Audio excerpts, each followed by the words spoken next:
உறவுகளே, dragons fruits செடி வச்சுருந்தேன். அது இது வரைக்கும் காய்க்கவும் இல்லை, எதுவும் பண்ணல. அது கூட எங்களுக்கே தெரியாமல் பிரண்டை ஒன்று முளைச்சிட்டு இருந்துருக்குது.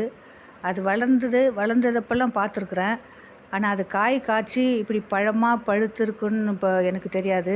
திடீர்னு பார்க்கும்போது பழமாக பழுத்திருந்தது. அதனால் வேண்டிய அந்த பழமாக பழுத்திருக்கிற கொத்தை மட்டும் எடுத்து அதை விதையை காய வச்சு வேலி ஓரத்தில் போட்டால் திரும்ப முளைச்சி பலன் தரும்னு அது வரைக்கும் தனியாக எடுத்துட்டேன். இன்னும் இருக்கிற பிரண்டையெல்லாம் எடுத்து துவையல் பண்ணணும். அது நாளைக்கு தான் பண்ணலான் இருக்கிறேன். இந்த பிரண்டை பூ இப்போ பிரண்டையினுடைய பழம் எப்படி இருக்குது பாருங்கள், திராட்சை பழம் மாதிரி இருக்குது பாருங்கள். அந்த பிரண்டையினுடைய பழத்தை எடுத்து காய வச்சு வேலி ஓரத்தை போடலான்னு இருக்கிறேன். இந்த பிரண்டை நம்ம துவையல் சாப்பிடும்போது நார்சத்து இருக்குது. மூட்டு வலி, முழங்கால் வலி இதெல்லாம் பூரணமாக குணமடையுது.